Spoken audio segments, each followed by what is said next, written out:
The cognition that a person has on the one side of the dementia unit door prior to admission compared to the cognition they have once entered into the dementia unit and formally admitted is pretty much the same, but not so with choices.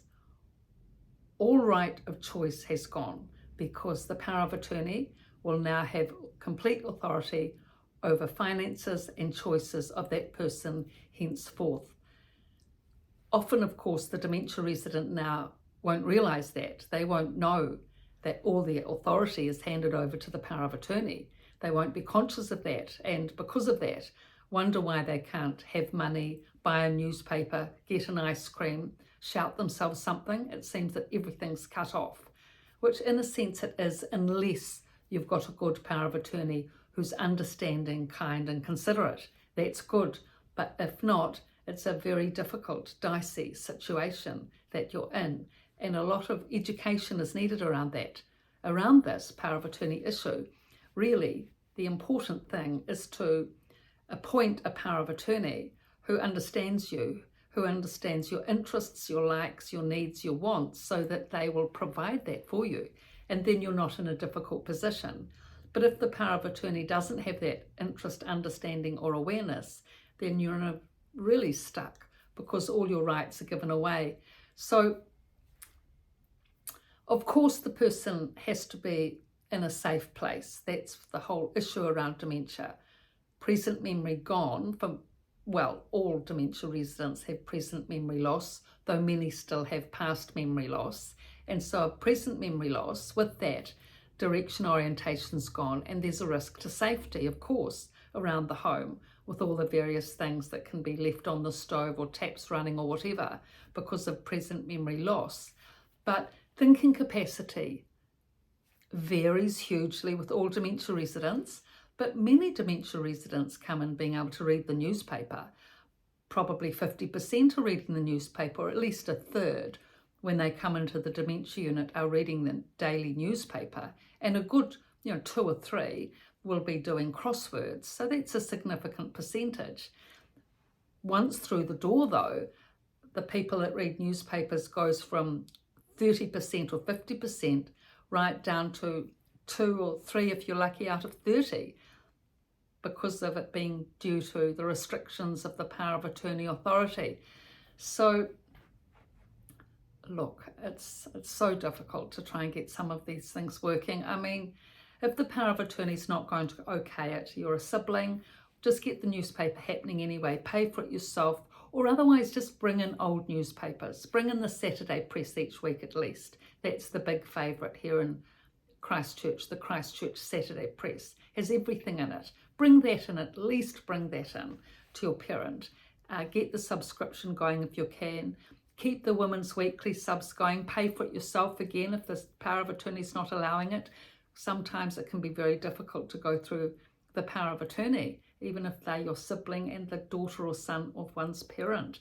It can be tricky. But otherwise, just divert around. And the main thing being that your parent gets access to that which has been their lifelong love and interest all their life. I mean, magazines are such a big deal for women, for this generation. The women's magazines, the Australian Weekly, all the royal family, Harry and Meghan.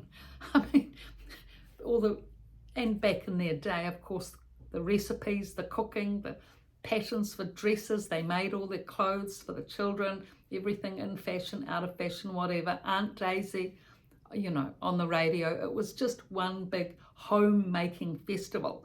And they love to keep that up with their magazines. I mean, to this generation, their magazines and the newspaper is like the iPhone to the younger generation.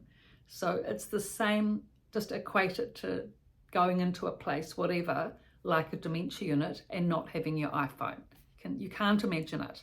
Well, that's what it's like if you don't have access to books, newspapers or magazines for this elderly generation in a dementia unit.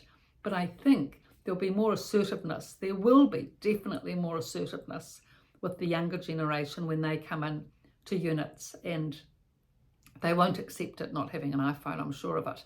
There will be a way around it, because the problem is with this generation, they are very, what's the word for it? They're very accommodating, like overly so. Like when I used to say to them, please ask your son or daughter for the newspaper subscription. You need to get their authority. Oh, yes, dear, we'll do that. Son or daughter comes in, I remind them, now remember to ask about the news. Yes, I'll do that. Son or daughter comes in, don't mention a thing.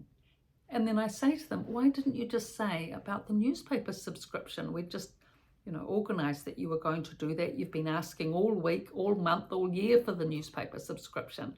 Oh, well, dear, I just don't want to make a fuss. That's it. I don't want to make a fuss. They penalise themselves not getting their favourite, lovely, wonderful newspaper because they just don't want to make a fuss. So often that happened, whereas I'm absolutely sure the the younger generation would not say, oh, well, I won't ask for an iPhone now that I'm in this unit because I don't want to make a fuss. They would want to make a fuss and will make a fuss. And so, of course, evolution, time will change, just like telegraph, telephone, television, all within the last 100 years of this generation. They've adjusted to the lot. This wonderful dementia elderly generation have adjusted to all those things. Imagine it. Well, yes, the telegraph was still going when they were younger, and then the telephone, and then the television were all wonders of their day. And so they are now adjusting to living in units, these dementia units, which is massively challenging, but they do adjust. But with that, they need our support. They need our understanding and consideration. And most of all, they need resources for their reading, their thinking, their cognition. Now, some dementia units now are bringing in smart TVs. Fantastic. It really is just a revelation. Having those subtitles, the variety, the outside in, the Crown, David Attenborough, really, that has been one of the best things for dementia units are these smart TVs. But for the newer generation, they won't want smart TVs, they'll want their own technology. So technology will have to change to keep up with that, so that somehow the charging glitch process of being able to charge the phone is always the problem. Forgetting present memory loss, how to charge your iPhone, and of course present memory loss, where is my iPhone? I don't know what they're going to do. Have to have it in a little pack or something, in your pocket, and some way of charging it so that that's another thing to face in the future.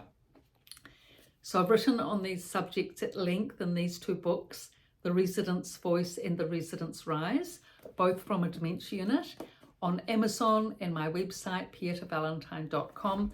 So for those of you that don't know, my background is physiotherapy, lifelong, 8 years in a dementia unit, D3. And so all these techniques in these 700 plus videos and the epilogues of the books come from all my experience and reading. I read a lot. I research a lot. Reading is very important to me. That's why I am a big advocate for reading for these dementia residents who love to read and want to read. They need to be able to have that access. So that's why you'll see it as a feature in these videos. Okay, so thank you for your support and your likes. Please pass on. Thanks.